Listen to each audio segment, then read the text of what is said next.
menino tinha predileção pela casa da vovó, porque na casa da vovó tinha a Olívia, tinha piscina, tinha as pessoas com quem ele podia brincar alegremente, que eram os tios dele, as pessoas mais velhas, mas que davam essa alegria para ele enquanto a mamãe precisava sair para trabalhar, né? Para quem disse que ela tinha vida boa, ela precisava sair para trabalhar, mas ela sempre cuidava de deixar esse seu filho em boas mãos, que eram as mãos dos familiares dela.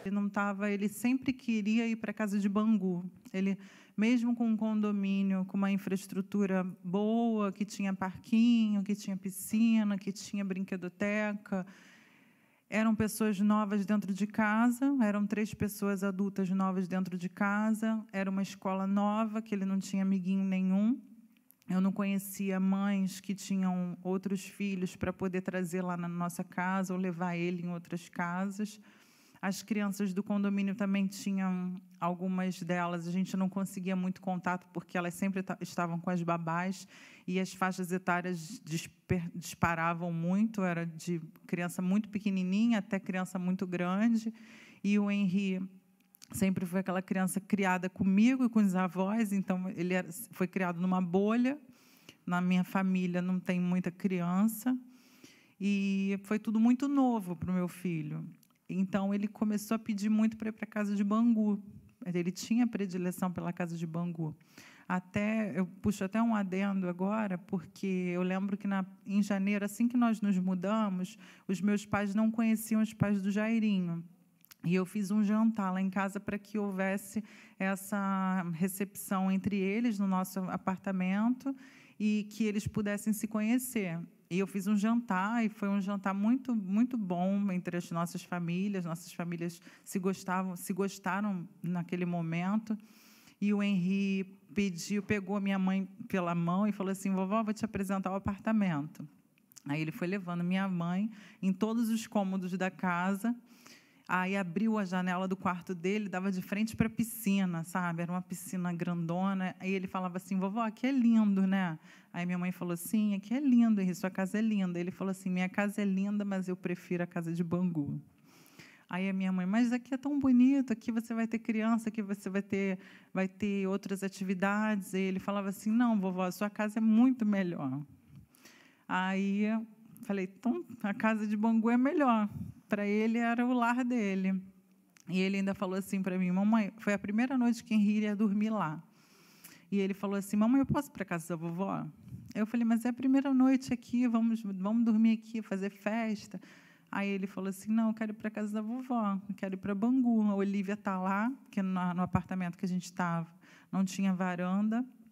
E lá na casa da minha mãe tem um quintal gigantesco, piscina, também tem tudo. E aí ele falou: posso ir para a casa da vovó? Eu falei: pode ir para a casa da vovó. Então, ele tinha já essa predileção pela casa da vovó, né, em Bangu. Tanto o Henri quanto o Jairinho demandavam a atenção dela. Isso é um conflito que muitas mulheres passam por aí, e que aí o moralismo vai dizer que a mulher deveria, então, renunciar tudo pelo filho, porque tem esse preconceito social de achar que mulher não tem direito à sexualidade, que a mulher não tem direito a gostar do homem que faz parte da vida dela. Então a Monique tinha que virar freira até o Henri crescer, que é uma armadilha terrível na qual algumas mães caem, porque a mãe se dedica a esse filho, e esse filho, sem eu perceber, cresce e se torna outro despredatador de mulheres, porque mulher que tem sexualidade, que tem feminilidade, não pode ser vista como uma mulher de confiança. Pensam assim homens e mulheres, e a professora Monique estava na direção vanguardista e está sendo criminalizada em relação a isso. A gente estava há um mês, acho que 1 mês e 10 dias juntos, e ele estava conhecendo meu filho estava conhecendo ele, sendo que começou uma resistência entre os dois. Os dois queriam atenção. Jairinho começava a me pedir atenção, porque ele chegava à noite do trabalho e ele queria que eu desse atenção exclusiva para ele, e o Henri também queria atenção exclusiva para ele, até porque antes a minha atenção era toda exclusiva para ele. E os dois começaram a ter essa dificuldade de todo mundo ficar junto e se completar. Você vê o cuidado dessa mãe, né? Ela aprende a soltar pipa para participar da infância do próprio filho. Olha que coisa mais linda. Como é que uma mãe dessa iria ou entregar o filho à morte ou matar esse filho, jamais. Mãe atenciosíssima como poucas que eu conheço. Eu brincava de boneco com meu filho. Eu pegava um boneco, outro boneco, a gente conversava, montava casinha de Lego e brincava com a Olivia, patinete. Eu ensinei meu filho a andar de bicicleta. Aprendi a soltar pipa para ensinar o Henri a soltar pipa. Quando ouvia essa oscilação comigo em relação ao ciúme do Leniel ou ao ciúme de outros homens, eram pontos também que não eram constantes, eram de vez em quando, não eram sempre, né? Era em intermitência, exatamente, não era sempre, tanto que a gente não era 100% feliz nem 100% infeliz, a gente convivia ali numa boa, mas sempre com a predileção de fazer dar certo. É hora de defender nossas crianças e adolescentes. Olha como é que ele é contraditório. Como é que ele defende criança e adolescente? Entregando meninas e adolescentes às consequências de um crime de um estuprador. Olha a contradição desse cara e veja se ele realmente amava o Henri com essas concepções dele, né? Até porque, a bem da verdade, nós sabemos como é que ele amava o Henri, né? Nós sabemos que ele falava pornografias ao próprio filhinho em relação à mãe. Vamos nos lembrar rapidinho disso aqui. E quando ele voltou, ele falou assim para mim: mamãe, a sua bunda é de quem? Isso foi uma frase assim que marcou muito. Eu falei assim: filho, por que você está perguntando isso? A bunda da mamãe é de quem? Aí ele falou assim: não, porque o papai disse que a bunda da mamãe é minha e dele. Eu falei: que pergunta estranha, né, do Henri fazer, porque o Henri não fazia esse tipo de pergunta. Falou assim com o Leniel. Eu falei assim: Leniel, olha só, acho que você está confundindo as coisas. Tem determinados assuntos que você não tem que falar com o nosso filho. E eu não gostei, comecei a não gostar desses tipos de comentários. E aí, obviamente, que além dessa frase pornográfica que ele disse ao filho dele de 4 aninhos, tem outras questões, conforme a gente pode ver no próprio livro da Paola Serra, quando ela vai contar, né, que um dia que o Henri passou um período com o pai dele e foi devolvido com anos, digamos assim, violado. Consegue enxergar aí, ó? Mas aí está dizendo assim: no mesmo mês, em um dos fins de semana, que mês? Novembro de 2020. No mesmo mês, em um dos fins de semana em que Leniel ficou com o filho, Henri retornou ao Majestic com uma assadura. O que aconteceu aí, Leniel? Cara, estou chorando vendo anos do Henri. O que aconteceu aí? Perguntou Monique, irritada. O livro Caso Henri, Morte Anunciada. O mesmo Leniel que foi reclamar com a Monique que o Henri disse a ele que estava recebendo abraço apertado do Jairinho, é o mesmo Leniel que estava dizendo para o menino que a bunda da mamãe pertence ao Leniel e ao Henri. É o mesmo homem que faz esse tipo de coisa. Como que a opinião pública não consegue entender que tem alguma coisa errada nesses relatos? Pior, como a opinião pública acredita em tudo que esse homem fala sem provas e nem sequer ouve o que a professora estava falando ali num tribunal com o compromisso de não mentir. É muito comum pais ficarem inventando histórias. Desse abraço apertado, eu achei até que fosse ciúme do Leniel. Eu achava realmente que era parte do ciúme, né? Que era um ciúme de pai. Não sei se realmente foi verdade ou se foi, talvez, invenção do Leniel porque ele estava com ciúme. Eu acho que foi um pouco dele ficar questionando o Henri, perguntando assim: ah, mas quem está lá? Mas como que é a pessoa? Como que ele fica? Esse aqui é o Leniel, pai do Henri. Esta é a mulher que mora nos Estados Unidos. Eu localizei a Miriam, a mulher que o denunciou. E ela aceitou falar comigo. Ela também vai dar uma entrevista direto dos Estados Unidos. Portanto, nós vamos ouvir os dois lados desta história numa reportagem especial que eu preparei junto com Daniel Martins Matulevicius. Balança a reportagem. Centro de uma denúncia de agressão. Leniel Borel hoje é vereador na cidade do Rio de Janeiro. Foi o 8º mais votado nas últimas eleições. Henri Borel conheceu Miriam, uma advogada de 66 anos. A mulher, que mora nos Estados Unidos há 30 anos, se sensibilizou com o caso do garotinho aqui no Brasil. ele me ligou, muito desesperado, pedindo uma quantia de dinheiro muito alta, dizendo que era para cuidar da parte, né, jurídica do filho dele. Então eu disse que não poderia aquela quantia, mas que eu ia fazer todo o meu empenho. E essa comoção pública pela morte da criança que aproximou Leniel, pai de Henri, e Miriam. Eles começaram uma amizade virtual. O encontro só aconteceu no dia 22 de julho de 2022, quando Leniel viajou com um grupo de amigos para os Estados Unidos. Lá visitaram um dos parques de diversão mais famosos da Flórida. Eu conversei com Leniel e o vereador deu a versão dele do que aconteceu. Ela sabia, né? Eu falei que iria para os Estados Unidos, eu sabia que ela residia lá. E numa conversa eu falei que iria de férias. Ela, então, eu quero te conhecer, né? E foi nessa direção, passeou com a gente. Teve nos parques da Disney, teve nos parques lá dos Estados Unidos, né? Junto com a gente. E foi neste parque que Miriam diz que foi agredida por Leniel. Ela conversou com o jornalismo da Record com exclusividade. Ele sempre falava que estava falando com a mãe ou com a tia, e eu nunca fui de ficar olhando o telefone dele. Nessa noite eu olhei e eu vi a figura de uma mulher, né? E eu sabia quem era essa mulher, porque ele já estava me traindo, e nós fomos de volta para o carro. Quando nós estávamos indo, ele começou a me puxar, a pegar o braço muito forte, e ele continuou gritando, ele continuou xingando, ele continuou me apertando o braço, me puxando. E uma coisa que aconteceu em 2022 só veio à tona na última semana da campanha. Miriam garante que a relação dos dois ia muito além de uma simples amizade. Na minha cabeça, se essas pessoas estavam vindo com ele, porque elas sabiam do nosso envolvimento. Enquanto a conversa acontecia apenas por mensagens entre Brasil e Estados Unidos, Miriam afirma que chegou a fazer várias transferências bancárias para ajudar Leniel. Valor que ela diz que chega a quase R$500 mil em valores atualizados. Você quer receber esse dinheiro?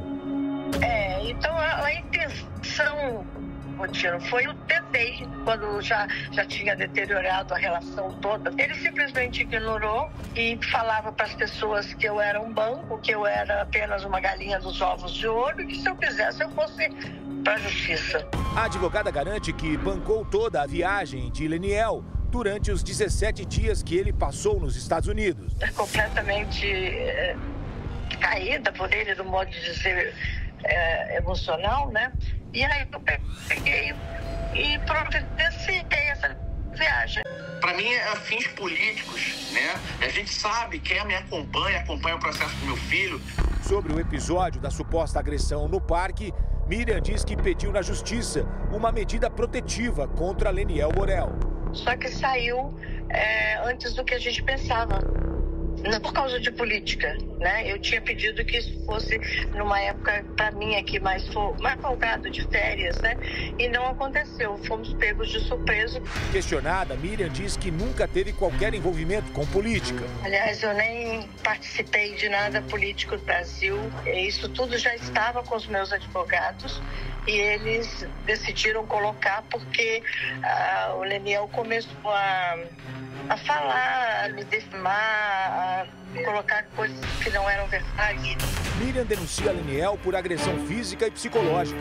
A advogada resume Leniel em poucas palavras. Para te resumir, na palavra e nas ações, ele é um príncipe, mas ele é um manipulador, ele é um narcisista. O que tem essa situação da Miriam a ver com a história da perda do pequeno Henri e com os possíveis e reais maus tratos que Leniel praticou contra a ex-esposa? Pegando essa última frase que a Miriam fala, né, que ele é um manipulador. Olha o que diz aqui a Michelle, ó. Como um pai entrega um filho vomitando em pânico? Esse mesmo homem vai se divertir na Disney 12 dias após a morte do filho? Que maneira estranha de viver um luto. Esse homem nunca me enganou. Alegou não poder ficar com o filho na noite em que o entregou vomitando para a mãe, mas teve tempo de estar em todos os podcasts, diz a Michelle, né? E outra pessoa vai dizer também: tem os 2 pés atrás com Leniel, pois ele entregou o filho para Monique passando mal, vomitando, inapetente. Monique teve que dar banho e acalmar o filho, mas o filho não estava com o Jairo, estava com o pai. Liniel já ameaçou jornalistas, já ludibriou uma pastora dos Estados Unidos.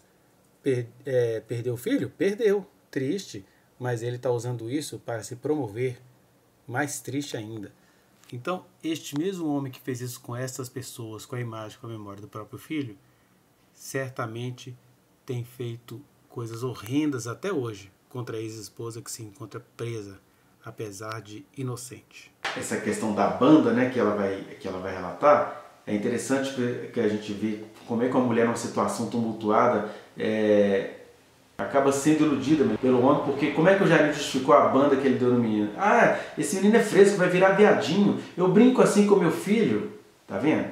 Aí a mulher que está nessa situação, ela não consegue entender naquele contexto que se tratava de uma violência. Uai, se ele brinca assim com o filho dele, ela só perde ele, ó. Você brincou assim com seu filho, mas o filho aqui é meu, você não vai brincar assim com meu filho, ó. Como é que ela não tomou providência? Ela tomou todas as providências dentro daquele contexto que ela conseguia entender. O Jairinho, ele nunca foi contra o meu filho conosco, ele sempre foi receptivo, ele sempre incluía... Mas ele reclamava com o menino? Não reclamava. O menino reclamava com ele? Teve um episódio em janeiro que ele reclamou do Jairinho para mim, que eu estava fazendo comida. Mas não diretamente com o Jairinho? Não diretamente com o Jairinho. Sim, ele fez ele queixa do Jairinho para mim. Em janeiro, eu estava fazendo comida na cozinha, que fica em frente à sala de jantar e a sala de estar. E aí o Henri veio correndo na minha direção e falou assim, mamãe, eu vou te contar. Eu falei, o que você vai me contar? Aí ele falou assim, o tio Jairinho me deu uma banda e me deu uma moca. Aí eu falei assim, como assim? Aí eu fui até a sala. Aí eu falei assim, o que aconteceu? Aí o Jairinho falou assim, Mônica, eu estava brincando com ele enquanto você faz comida. Eu segurei os braços dele e passei a perna por debaixo da perna dele. Ele nem caiu no chão. Aí ele falou, eu vou contar para minha mãe. Aí o Jairinho falou assim, deu uma moca nele e falou assim, para de ser bobalhão. Aí ele disse assim, vou contar tudo para minha mãe, porque o Henri contava. E veio contar. Quando o Jairinho contou, eu falei assim, você não tem o direito de chamar meu filho de bobalhão. Aí ele falou assim, você mima muito. Eu falei assim, se eu mimo, o filho é meu. O filho é meu e do Liniel. Se a gente sempre mimou, ele vai continuar sendo mimado. E você vai pedir desculpa para ele. Aí ele falou assim, essa criança vai virar viadinho.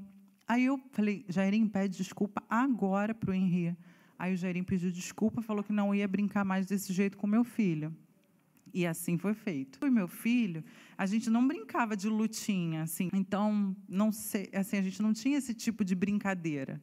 E ele já tinha esse tipo de brincadeira. Ele falava que ele brincava assim com o filho dele, mas o Henri não era filho dele, era meu. Então, eu não queria que ele desse nem moca, nem banda, nem chamasse ele de bobalhão, nem dissesse que meu filho ia ser viadinho, porque o filho era meu, não era dele. Então, eu ouvi esse episódio uma única vez só. Não houve nenhum outro relato, nenhuma outra vez que ele pudesse ter feito algo direcionado ao meu filho. Enfim, são fatos que aconteceram aí no período da segunda semana de fevereiro de 2021, ou seja, faltando uns 15 dias para acontecer a tragédia que levou o menino, né? Que, na verdade, a gente não sabe o que aconteceu. A gente sabe que a professora é completamente inocente. Eu não consigo entender por que todo esse julgamento. Mas é isso, gente. Vamos aprender a enxergar as coisas com outro olhar, porque o que temos aí é uma mulher sendo massacrada pelo sistema jurídico que deu a um ex-marido a alegria perversa de triturar uma mulher diante da sociedade. Ou seja, as fogueiras da Idade Média continuam bem na moda e de maneira bem fundamentalista e muito trágica. Que Deus tire a Monique do final desejado para essa história, que estão desejando a morte dela. Vá no link que está aqui na descrição e acesse a reflexão na íntegra. Não se esqueça de dar o like nesse trechinho de vídeo, compartilhá-lo e se inscrever neste canal, apertar o sininho para você receber as notificações. Muito obrigado.